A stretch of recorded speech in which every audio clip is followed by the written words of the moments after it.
여러분 안녕하십니까, 전평 교수입니다.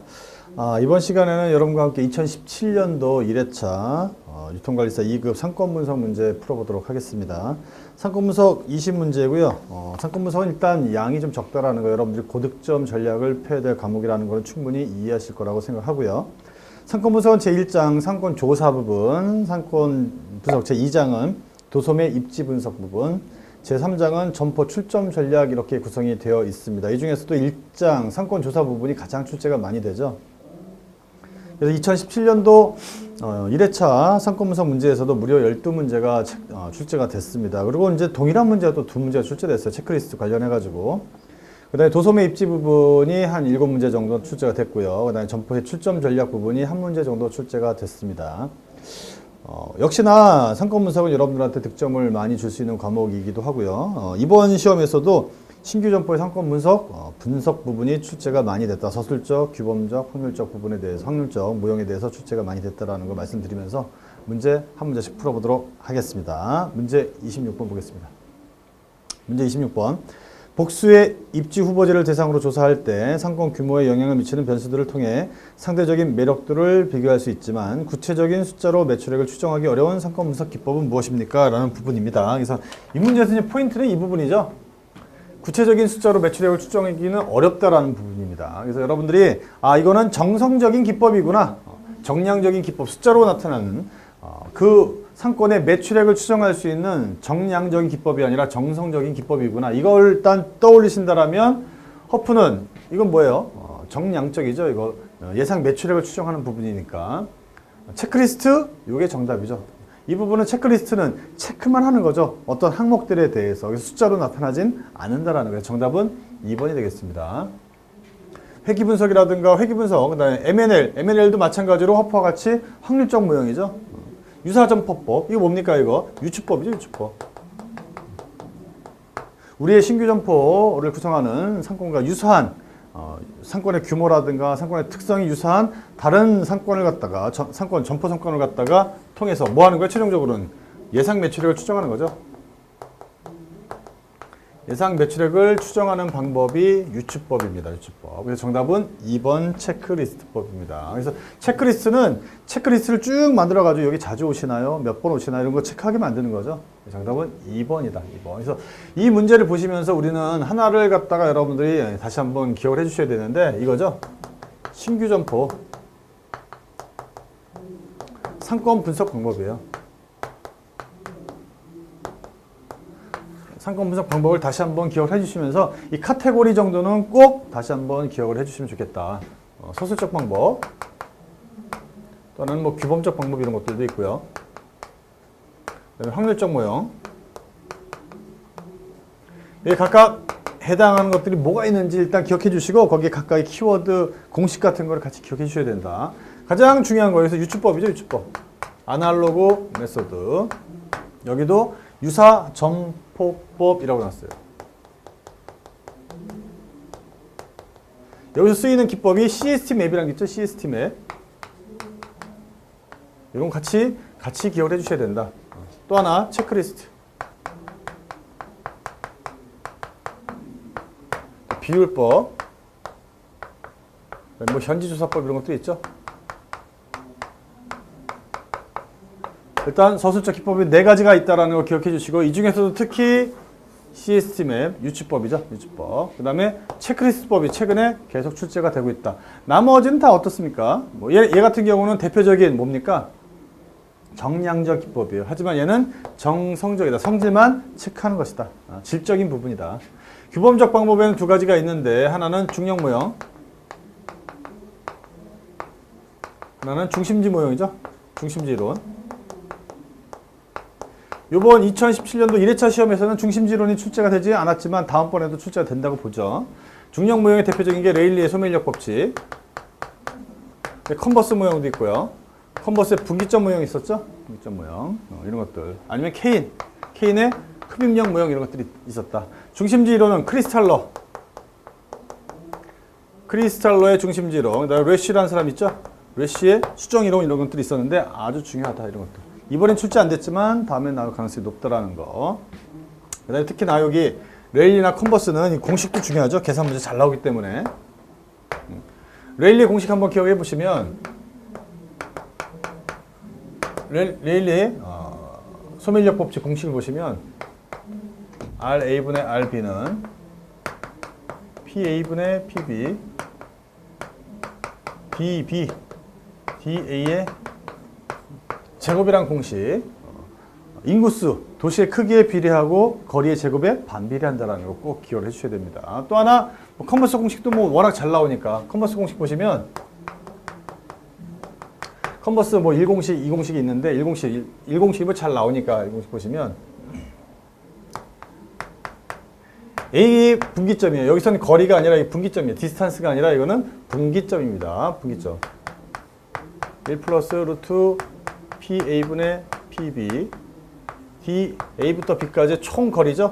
이 공식도 책을 통해서 한번 좀 기억을 해주시고요. 그 다음에 이제 가장 많이 출제되는 부분이 확률점 모형 아니겠습니까? 특히 허프의 확률 모형, 루스의 선택 공리 모형, MNL, MCI 모형, 특히 허프 모형 워낙 출제가 잘 되고 있기 때문에 같이 알아두시고 일단 이러한 기본적인 카테고리가 기억이 돼야지만이 그렇죠. 이 상권 분석에서는 고득점이 가능하다. 자, 27번 보겠습니다. 27번 보시면 공간균배 원리에 관한 문제입니다. 그래서 공간균배 원리도 최근에 지속적으로 출제되고 있는 부분이죠. 그래서 이용 목적이나 공간균배 원리에서 입지 유형을 설명했습니다. 가로 안에 입지 유형 맞는 것은 무엇입니까? 그래서 맞는 것 쫙 채우는 겁니다. A번 보시면 점포들이 모여서 집적 효과를 보인다라는 거. 키포인트는 뭐죠? 집적이라는 거 집적. 집적은 모여 있을수록 시너지 효과가 커진다라는 겁니다. 그래서 우리 여기 보면 집재성 점포도 있고 집심성도 있고 산재성이 있어요. 아니면 국부적 중심성이라는 것도 있습니다. 여러 가지가 있는데 이 중에 이 세 가지가 중요하죠. 집재성이라는 건 집은 뭐예요? 한자로 보면 집합할 때 집자죠. 모일 집자예요. 모이는 거. 재는 있을 재자죠. 모여 있으면 동일 유사한 상점들이 모여 있으면 상권의 시너지 효과가 좋아져 사람들의 흡입력이 좋아지는 걸 얘기하는 겁니다. 그래서 직접 효과를 거둔다라는 건 바로 집재성 점포를 얘기하더라. B번 보시면 이 키워드가 뭡니까? 중심지예요. 중심지. 배우지의 중심지에 위치하는 게 좋다. 뭐예요? 집심성이죠. 집심성. 기금속점이라든가 관공서라든가 영화관이라든가 이런 것들은 도시의 중심지에 모여 있을수록 중심지에 위치할수록 좋다라는 겁니다. C번 보시면 지역 주민들이 주로 이용한다. 뭐겠어요? 생활형 입지다. D번 보시면 동일 업종끼리 모여 있으면 불리하다 이렇게 돼 있죠. 이게 뭐예요? 같이 모여 있으면 안 좋다라는 거예요. 안 좋다라는 거.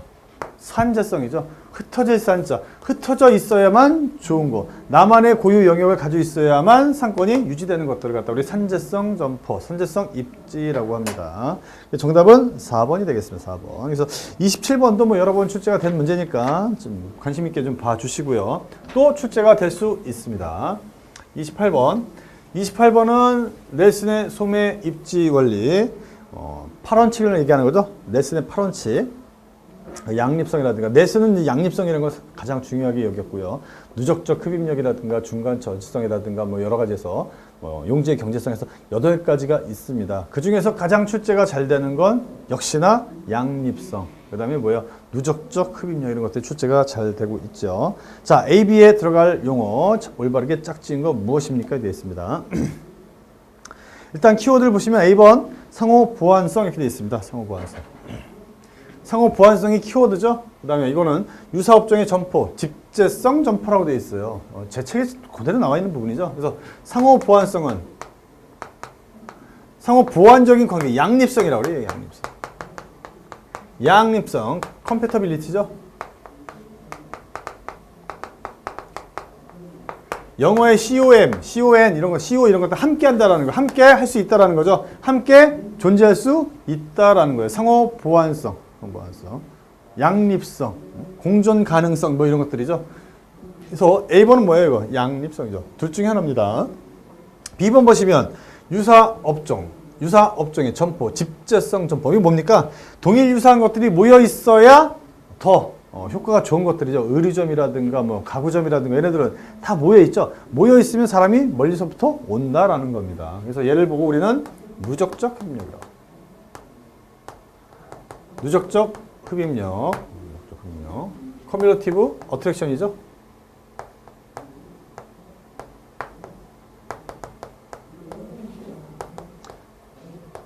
커뮤니티브 어트랙션. 누적적 흡입력 아니면 동반 유인의 원리라고요. 요거와는 반대로, 얘네와는 반대로 모여 있으면 안 좋은 것들 있죠. 모여 있으면 안 좋은 거. 이거 점포 밀집의 원리라고 그래요. 컨제스천. 얘네는 모여 있으면 집적돼 있으면 효과가 떨어진다. 고객의 흡입력이 떨어진다라는 법칙이에요. 이것도 출제가 잘 되고 있다라는 거. 그래서 여기 보시면 양립성. 두 번째는 누적적 흡입력이다. 그래서 넬슨의 입지 8원칙이 한 문제는 꼭 나오는데 이번 시험에는 두 문제나 출제가 됐습니다. 그만큼 중요성이 높다라는 겁니다. 높다라는 거 잘 알아두시기 바라고요. 29번 보죠. 29번 보시면 상품 구매를 위해서 점포까지 이동하는 동선을 분석할 때 통행자의 심리 상태를 이해하는 것이 매우 중요하다고 되어 있습니다. 다음 중 동선과 관련해서 소비자의 심리를 나타내는 대표적인 법칙, 옳지 않은 것은 해서 이거 뭐 처음 나온 문제예요. 처음 나온 문제. 소비자의 심리를 갖다가 나타내는 대표적인 법칙으로 옳지 않은 것은 무엇입니까? 이거 잘 보고 이건 상식적으로 접근할 수밖에 없는 문제죠. 최단 거리, 소비자의 심리잖아요. 소비자의 심리. 이동하는 동선을 분석한다. 동선. 최단 거리 실현이라는 건 뭐예요? 이렇게 있으면 사람들에게 돌아가지 않는다라는 거죠. 이렇게 간다라는 거예요. 이렇게. 그래서 동선을 구성할 때 잘 해야 된다라는 거예요. 그래서 우리가 점포 동선과 관련해서는 상권 분석에서 나오지만 유통 마케팅에서도 나오죠. 유통 마케팅에서 레이아웃 같은 거 할 때 뭐 경주로형이라든가 이런 것도 어떻습니까? 고객의 동선을 극대화시키는 이런 것들이죠. 최단거리 이런 것들이고요. 근데 보증 실현, 인간은 뭡니까? 실보다는 득을 얻는 쪽을 택한다라는 거죠. 길을 건널 때도 최초 만나는 횡단보도를 이용하는 성향이 있다. 이런 것들. 집합의 원칙도 마찬가지죠. 안전중시 원칙, 얘네들은 다 소비자 심리와 관련되어 있는데 객체지향의 법칙은 뭡니까? 이거 객체지향. 객체지향은 이거는 컴퓨터 프로그래밍 관련된 내용이죠. 정답은 5번이다. 5번. 그래서 이런 문제는 상식적으로 접근해야 되는데 솔직히 쉽지만은 않다. 이거 객체지향이라는 단어 모르면 못하잖아요. 객체지향적인 언어 이런 게 나오죠. 프로그래밍 관련해가지고 정답은 5번이다. 30번입니다. 30번. 서로 경합하는 초광역 쇼핑센터들의 상권을 설정할 때 수집해야 하는 자료의 양과 투입 비용의 측면에서 가장 합리적으로 활용할 수 있는 모델은 무엇입니까? 이론은 무엇입니까? 이런 겁니다. 이 문제를 보면서 이게 뭘까? 상당히 어렵다라고 볼 수가 있겠습니다. 30번에 보시면 서로 경합하는 초광역 쇼핑센터들의 상권을 설정할 때 수집해야 하는 양과 투입 비용의 측면에서 가장 합리적으로 활용할 수 있는 것이 무엇이냐 이렇게 되어 있죠. 이거 뭘까요? 이거 초광역 쇼핑센터 이거 분기점 이론이죠. 분기점 이론. A 도시가 있고 B 도시가 있어요. 이 도시 상권을 가지고 나눴을 때 어디에서 상권이 분리되느냐 이거죠. 이건 특히나 대규모 점포 관련돼서 대규모 점포의 위치를 입지를 갖다 결정을 할 때 이 상권을 갖다가 이웃하는 두 도시 상권들의 상권의 경계를 설정하는 모형이라고 볼 수가 있겠죠. 그래서 여기는 3번 컨버스 법칙, 이 분기점 원칙이라고 하는데 분기점 이론이 정답이 되겠고요. 허프 같은 경우는 어때요? 허프는 이거는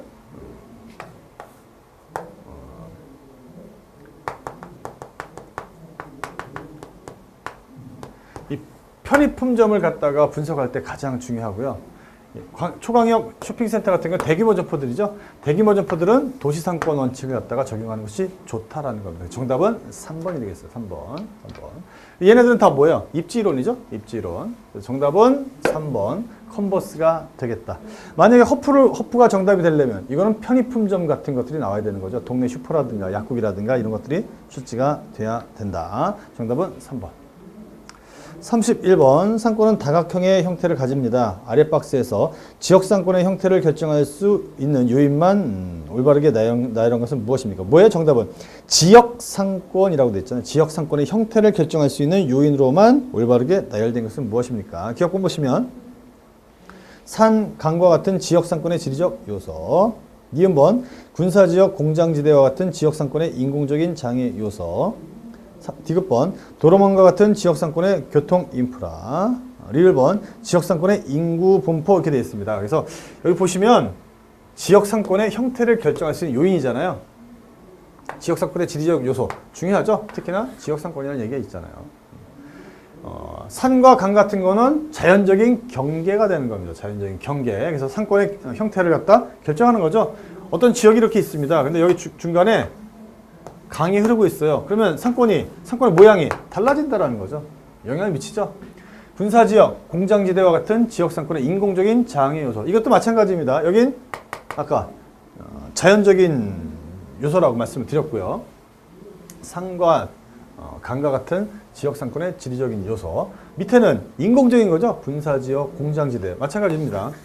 가다 보면 여기 큰 공장지대가 이렇게 있어요. 그러면 여기랑은 구분이 된다라는 거죠. 구분이 된다라는 거. 상권은 여기에 이런데 생성이 된다라는 거죠. 아니면 철도 같은 인공적인 시설물이 이렇게 들어가잖아요. 이 상권은 분리가 되겠죠. 상권이 분리돼서 모양이 달라진다라는 겁니다. 영향을 미친다라는 거죠. 자, 디귿번 보시면 도로망과 같은 지역상권. 지금 말씀드린 거 철도나 도로 같은 것들. 도로의 폭이 좁으면 상관이 없지만 도로의 폭이 대도로가 되면 광대로가 돼버리면 상권이 분리가 돼버린다는 거죠. 상권에 영향을 미치고 모양에도 영향을 미치고 크기에도 영향을 미친다는 겁니다. 그다음에 지역상권의 인구 분포도 마찬가지죠. 그래서 기역, 니은, 디귿, 리을번 모두 지역상권의 형태에 영향을 미치는 요인들에 해당한다. 그래서 정답은 5번입니다. 5번. 여기 보면 기역, 니은, 디귿, 리을 해가지고 모두 다 어떤 단어가 들어가 있어요? 지역상권이라는 얘기가 다 들어가 있죠. 그래서 다 맞는 얘기다. 32번 보겠습니다. 32번. 패션, 예술, 음악, 디자인, 카페 등을 함께 판매하는 문화공간형입니다. 문화공간형 복합 매장의 입지를 물색하고 있습니다. 이때 가장 가치 있는 상권 정보는 무엇일까요? 입지 분석을 할 때 가장 가치가 있는 상권 정보는 무엇일까? 근데 여기서 키포인트는 뭐냐면 이 앞부분이죠.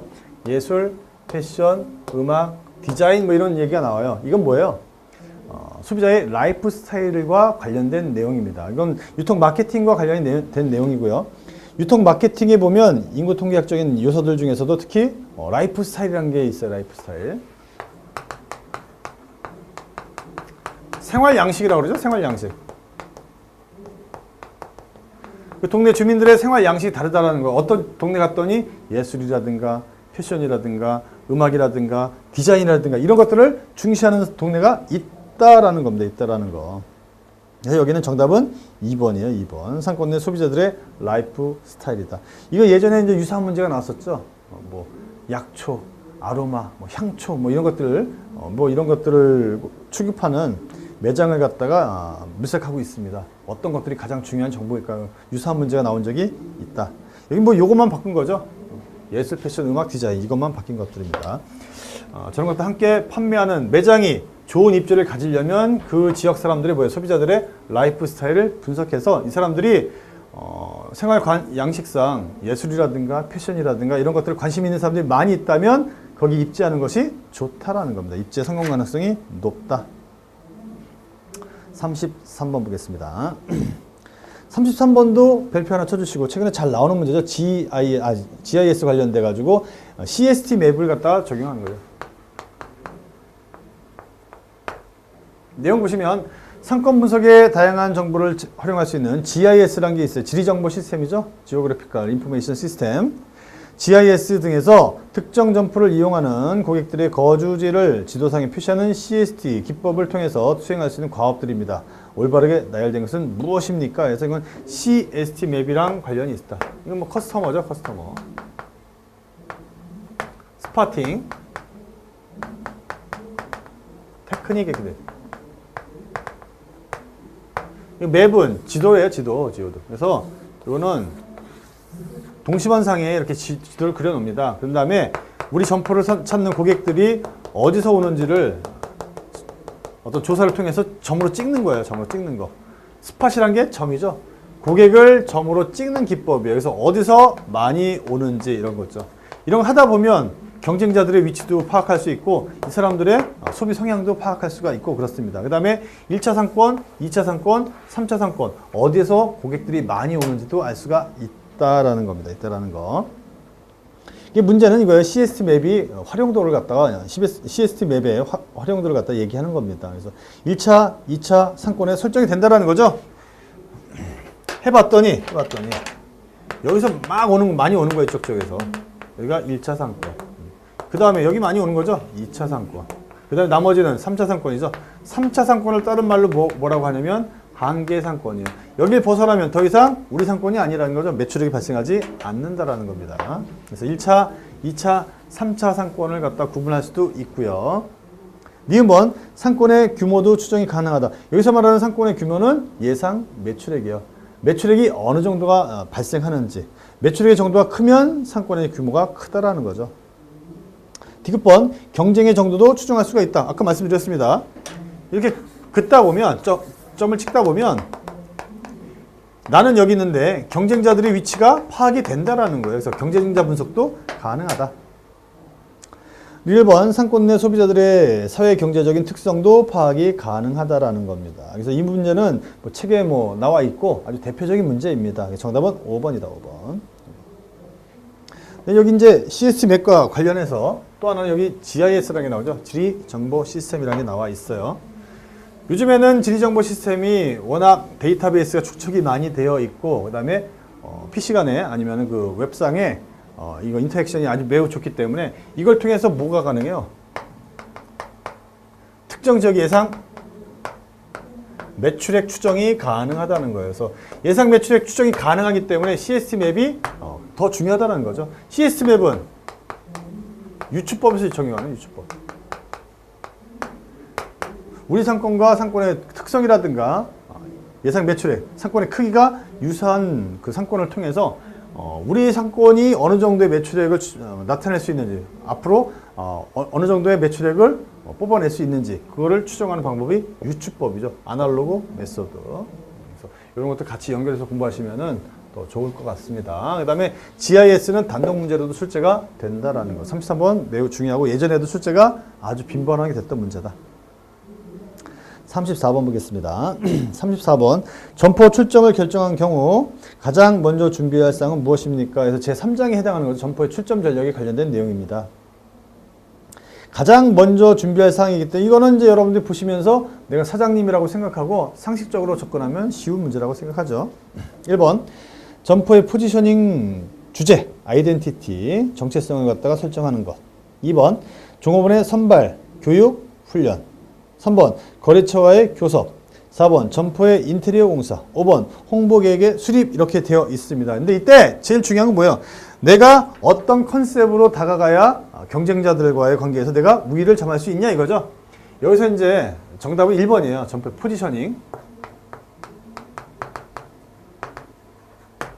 우리 이제 마케팅에 보면 STP 전략 있죠. S는 이거 뭡니까? 마켓 세그멘테이션에서 시장 세분화라고 하고 그 다음에 타겟팅이라고 하고 그 다음에 포지셔닝이라고 합니다. 이 포지셔닝은 뭐냐면 어떤 이게 전체 시장이요. 전체 시장 갖다가 지리적인 기준이라든가 인구 통계학적인 기준이라든가 심리적인 기준, 구매 행동적인 기준 이 네 가지 기준에 의해서 시장을 이렇게 쪼갭니다. 잘게 쪼개요. 쪼개진 시장에 있는 고객들은 어떻습니까? 동질적인 성향을 가진 사람들이에요. 이 중에서 내가 하나를 딱 선택을 했습니다. 나는 이 시장에 들어가야지. 이게 타겟팅이죠. 타겟팅을 해서 이 시장을 내가 선택을 했으면 이 시장에는 나만 있으면 좋은데 나만 독점적으로 들어가면 좋은데 그렇지는 않아요. 대부분 뭐가 있습니까? 경쟁자가 있어요. 경쟁자. 그래서 포지셔닝이 뭐냐면 내가 타겟팅해서 목표 시장으로 선정한 이곳에 들어갔더니 경쟁자가 있어요. 그래서 경쟁자와 나와의 관계에 있어서 나만의 강점을 가지고 소비자가 나를 선택할 수 있도록 소비자 마음에 들어가는 그 행위, 이걸 우리는 포지셔닝이라고 그래요. 컨셉이죠, 컨셉. 나만의 정체성, 컨셉을 가지고 들어간다. 그래서 그 점포를 했을 때 성공할 것 같다. 이런 확신이 들어야만 할 수 있는 거죠. 이게 첫 번째죠, 첫 번째. 그 다음에 뭐 계약을 하고, 그 다음에 공사를 하고, 그 다음에 뭐 홍보도 하고, 종업원도 뭐 모집하고 이런 단계들이 들어간다는 거죠. 그래서 34번은 점포의 출점 전략이기도 하지만 또 하나는 마케팅 STP 전략과도 관계가 있는 좋은 문제다. 정답은 1번이다. 상식적인 문제입니다. 35번 점포 입지는 점포들의 집적 정도에 따라서 단독 입지와 군집 입지로 나눌 수 있습니다. 입지의 매력도에 영향을 미치는 현상에 관한 다음 원칙들 가운데서 군집 입지의 매력도를 낮추는 것과 관련된 원칙은 무엇입니까? 읽어보시면 동그라미 1번 고객 차단의 원칙, 동반 유인의 원칙, 보충 가능성, 점포 밀집, 접근 가능성 이런 것들이 있습니다. 그래서 이거는 단독 입지, 뭐 군집 입지로 나눌 수 있고 입지 매력도, 뭐 우리 얘네들 갖다 입지 매력도 원칙이라고 그래요. 근데 얘는 뭐랑 관련이 있냐면 또 얘랑 관련이 있어요. 넬슨 입지 8원칙 이것과 일맥상통합니다. 그래서 고객 차단의 원칙이 뭐냐 이게 중간 저지성이에요. 중간 저지성 인터셉션 동반윤회 원리 이거 뭡니까? 누적적 흡입력 보충 가능성의 원칙 이거 양립성 점포 밀집의 원칙은 독립적인 거고 접근 가능성 원칙 이 접근성이죠. 이렇게 보시면 된다는 얘기예요. 그 중에서 내용은 뭐냐면 군집 입지의 매력도를 낮추는 것. 군집 입지란 건 여러 개 점포들이 모여 있을 때 뭐야? 매력도가 떨어진다는 거죠. 여기서 말하는 매력도는 고객의 흡입력이에요. 고객을 끌어들이는 능력이죠. 흡입력이 떨어지는 게 뭐냐 이거예요. 이거죠 정답은. 점포 밀집의 원칙. 컨제스천 뭡니까 이거? 혼잡한 거 이런 거죠. 점포가 너무 밀집되어 있어도 혼잡하면 사람들이 여기 오는 걸 꺼려한다라는 거죠. 그 원칙이 4번이다. 4번. 동반유인의 원리는 누적적 흡입력은 동일 또는 유사한 점포들이 모여 있을수록 흡입력이 높아지는 거죠. 그래서 얘랑은 반대적인 성격을 가진 거예요. 얘는 집재성, 얘는 뭐 산재성이라고 볼 수가 있겠어요. 보충 가능성의 원칙은 이거 양립성이죠. 넬슨이 가장 중요하게 여겼던 원칙. 상호 보완적인 관계. 혼자 있는 것도 좋지만 보완적인 관계가 있었을 때 훨씬 더 시너지 효과가 높을 수 있다는 거죠. 이 문제도 아주 좋은 문제고요. 아까 앞전에 이제 넬슨의 입지 8원칙이 나왔는데 또 나왔어요. 그만큼 출제가 많이 되고 있고 거의 넬슨의 입지 8원칙, 입지 매력도는 빠지지 않는 문제에 해당하더라. 예를 들면 하나 뭐 이런 거죠. 동반 유인의 원리는 뭐 우리 의리점 같은 거 아니면 가구점 이거 얘기 많이 하고요. 보충 가능성은 뭐 상호 보완적인 관계죠. 뭐 영화관, 커피숍, 아니면 음식점 같이 존재할수록 그쵸 시너지 효과가 커진다라는 거죠. 거기에 비해서 밀집의 원칙은 모여 있으면 안 좋다라는 거. 얘네들은 모여 있으면 좋다라는 거죠. 그런 거. 자, 35번은 이런 내용을 갖다가 담고 있었다. 그래서 너무 유사하거나 보충성이 있는 점포들이 많이 밀집되어 있으면 오히려 고객의 흡입력이 떨어진다는 게 바로 점포 밀집 원칙이었다. 36번 보겠습니다. 이건 상식적이에요.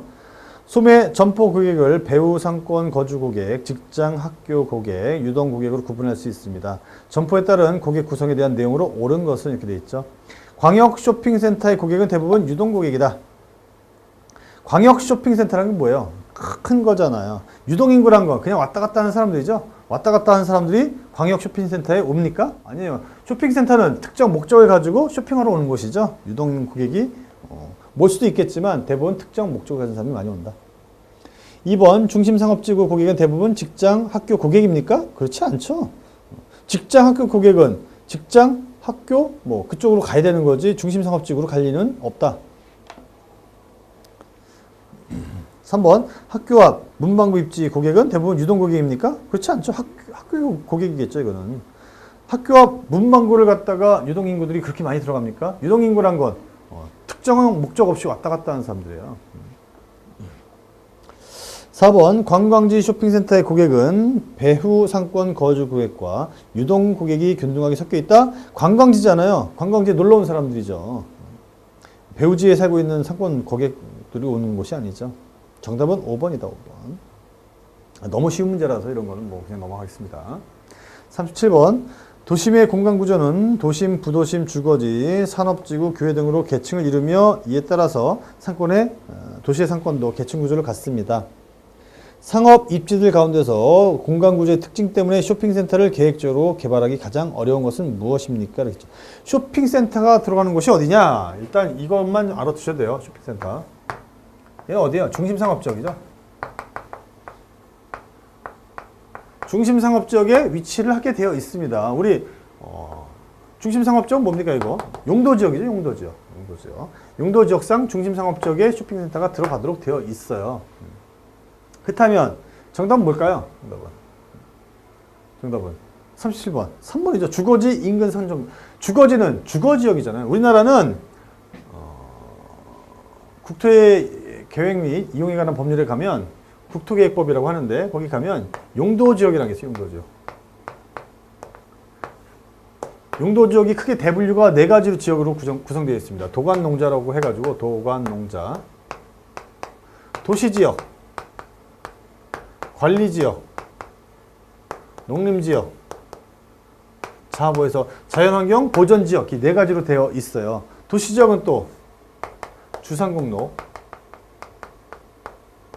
주거지역, 상업지역, 공업지역, 녹지지역 이렇게 구성이 되어 있습니다. 그 중에서 쇼핑센터는 상업지역에 들어가는 거죠. 그 중에서도 상업지역은 또 유통상업,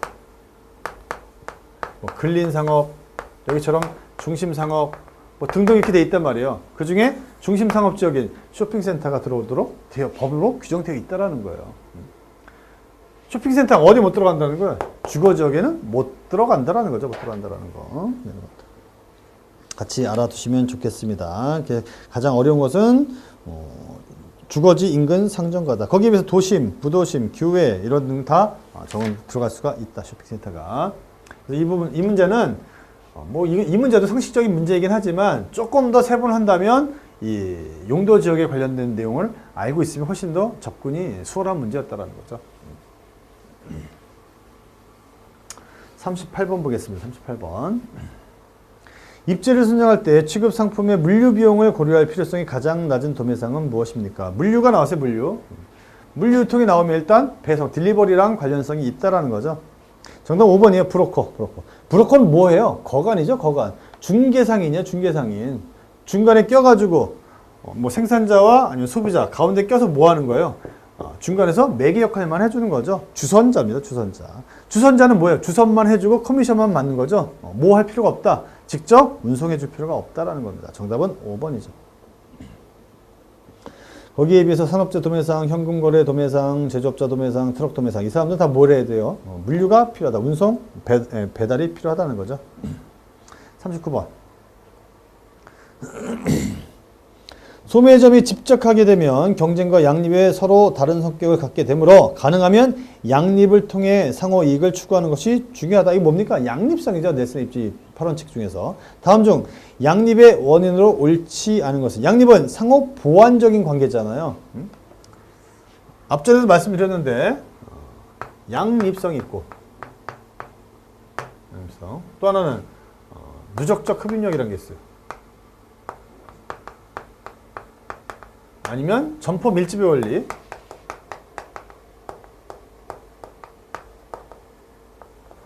양립성은 뭐예요? 이거는 상호 보완적인 거죠. 영화관에 주변에 음식점이라든가 커피숍이 같이 있으면 그렇죠. 좋다라는 거죠. 상호 보완적인 관계. 상호 이익을 추구하는 것이 가능한 관계라는 겁니다. 누적적 흡입력은 동일 유사한 애들이 모여 있으면 경쟁 관계이지만 사람들이 많이 온다라는 거죠. 흡입력이 좋아진다라는 거. 밀집의 원리는 모여있으면 안 좋고 나만의 구역을 가지고 있는 게 좋다라는 거죠. 다음 중 양립의 원인으로 옳지 않은 것은 무엇입니까? 이런 거예요. 보충 효과 좋죠? 집적 효과 모이는 거잖아요. 둘 이상 상호 보완 관계에 있는 애들. 영화관을 중심으로 커피숍이라든가 음식점들이 쭉 모여 있는 거죠. 집적된다는 거 맞아요. 상승효과, 매출액이 올라가죠. 왜? 고객들이 흡인하는 비율이 높아지니까. 차단효과는 이거 아니죠. 점포 밀집 내지는 뭡니까? 차단화 원칙. 내지는 중간 저지성. 얘네는 서로 뭐예요? 경쟁시켜버리는 거죠. 경쟁시켜버리는 거. 정답은 4번이에요. 양립하면 차단되는 게 아니죠. 서로 융화되는 거죠. 융화되는 거. 그 다음에 차별화 효과. 차별화 맞습니다. 이것도. 예컨대. 어느 특정 지역이 있어요. 특정 지역. 특정 지역에 백화점이 이렇게 있어요. 백화점. 백화점은 인구 한 100만 명 가까이 있어야 하나 정도 들어가는 게 적합하다고 합니다. 이론적으로. 근데 여기 옆에 백화점이 또 하나 들어갔어요. 얘는 어때요? 이거는 상생하기 어렵습니다. 상호 보완적인 관계가 아니에요. 하지만 여긴 백화점이고 옆에 무슨 프리미엄 말고 그냥 아울렛 같은 거. 뉴코아 같은 아울렛이 들어왔습니다.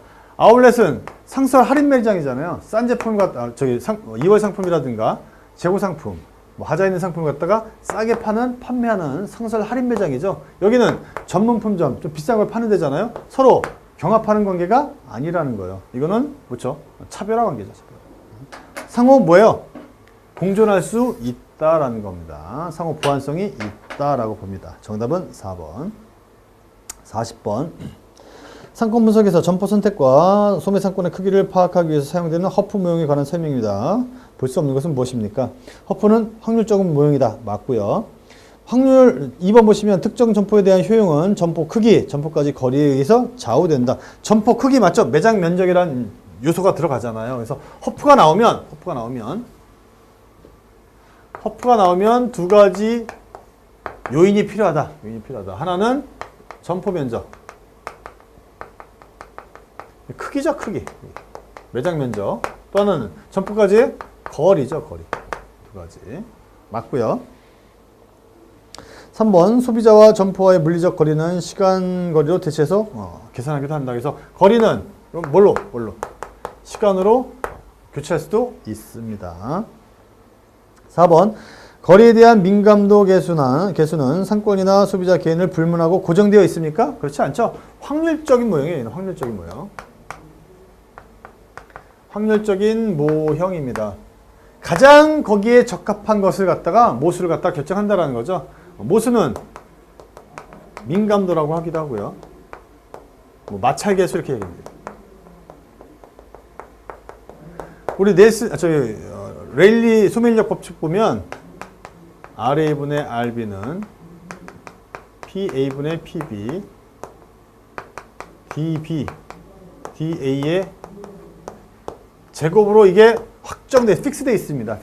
하지만 허프의 확률 모형에서는 여기처럼 거리의 제곱 이렇게 되어 있지 않고 필요에 따라서 그 지역 아니면 그 상황에 따라서 1제곱이 될 수도 있고 2제곱일 수도 있고 3제곱이 될 수도 있다라는 거예요. 그때 달라요. 정답은 4번입니다. 고정되어서 적용되지 않습니다. 정답은 4번이다. 잘 나오는 문제니까 보시고요. 41번.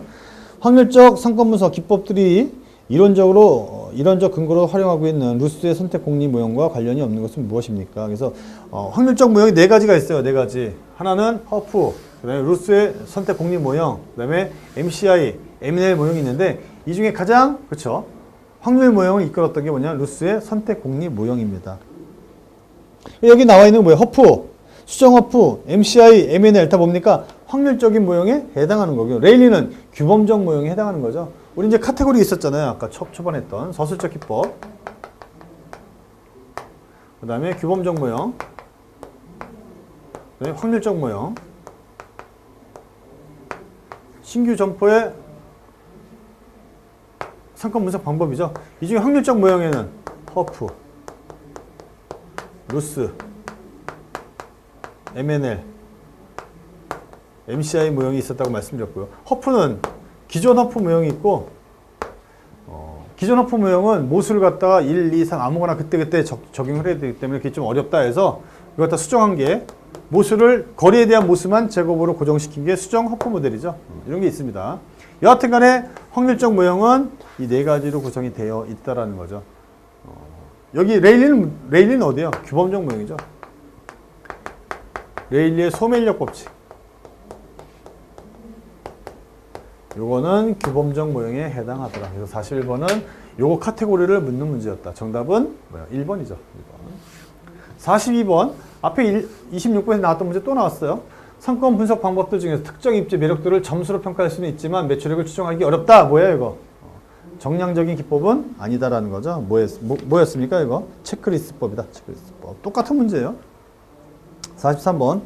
실무적인 입장에서 볼 때 상권 분석의 목적이라고 보기 어려운 것은 무엇입니까?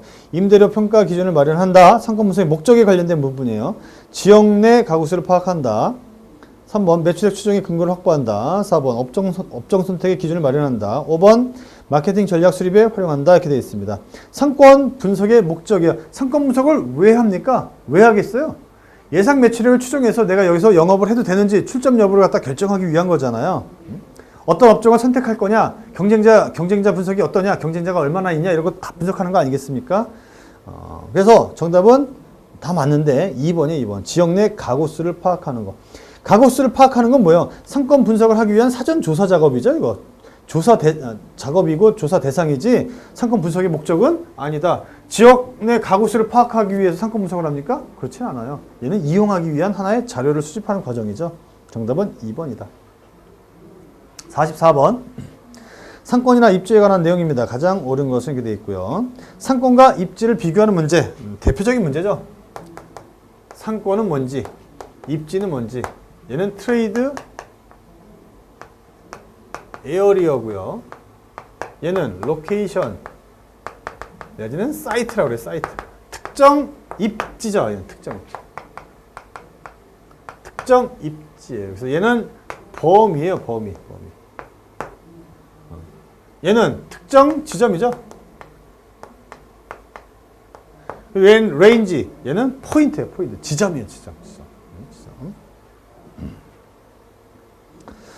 1번 상권은 점포의 위치나 위치적인 조건을 의미하는 개념이다. 아니죠. 위치는 뭐예요? 위치. 로케이션이냐 로케이션. 특정 위치. 지점. 상권이 아니라 입지죠. 지점. 부지는 상권을 표현하는 주요 키워드입니까? 키워드입니까? 지점. 뭐야 이거? 입지잖아요. 입지. 입지는 점포의 유효 수요 공간으로 인식됩니까? 공간은 뭐예요? 공간. 범위잖아요. 범위. 상권이죠. 4번 점포 면적, 가시성, 주차시설은 입지 평가 항목에 포함된다. 맞죠? 입지에서 가장 중요한 것 중에 하나가 가시성, 접근성 이런 것들이죠. 정답은 4번. 5번 보시면 입지는 어떤 지역에 밀집한 점포 집단의 영향권입니까? 그렇지 않죠. 점포 집단의 영향권은 뭐 상권에 포함되어 있는 유사 개념 중에 하나가 상세권이라는 게 있어요. 상세권. 5번은 상세권에 관한 내용이더라. 정답은 4번. 마지막 45번 보겠습니다. 상권 분석의 허프 모델을 적용할 때 상대적으로 설명력이 떨어질 가능성이 가장 큰 분석 대상은 뭡니까? 이렇게 돼 있죠. 일단 허프가 나오면 개별 점포 상권이다. 근데 얘는 매장 면적과 또 하나는 거리다. 거리. 또 하나 허프 모델은 어디 쓰는 게 좀 좋냐? 편의품점에 쓰이는 게 좋다. 근린 상권이요, 근린 상권. 적용하는 게 좀 좋겠더라. 뭐 이런 얘기예요. 전문품점은 좀 맞지 않을 수가 있다라는 거죠. 있다라는 거. 설명력이 가장 떨어질 가능성이 높은 거. 슈퍼, 문구, 약국, 패스트점 다 뭐예요? 근린 상권이죠. 근린 상권에 있는 편의품점이에요. 편의품점. 정답은 1번이죠. 전문 오디오품은 이건 전문품에 해당하는 것이더라. 그래서 정답은 1번 되겠습니다. 그래서 이렇게 해서 2017년도 1회차 상권 분석 문제 풀어봤는데 한 서너 문제만 빼고 나머지 문제는 뭐 좀 평이했다라고 생각되고요. 상식적인 부분으로 풀 수 있는 문제도 있었다. 그 다음에 더구나 여러분들한테 점수를 주기 위해서 동일한 문제가 2문제나 출제됐다라는 거. 그 다음에 입지 8원칙에 관련된 문제가 또 한 3문제 가까이 출제됐고 계산 문제는 여러분들한테 좀 없었어요. 쉬운 문제라고 볼 수가 있었습니다. 그래서 이렇게 한번 해보고요. 다음번 이제 시험을 준비하시는 분들은 이 기출문제를 분석을 잘 하셔가지고 다음번에는 꼭 고득점으로 합격하시기 바라겠습니다. 이번 시간 이렇게 마치도록 하죠. 수고하셨습니다.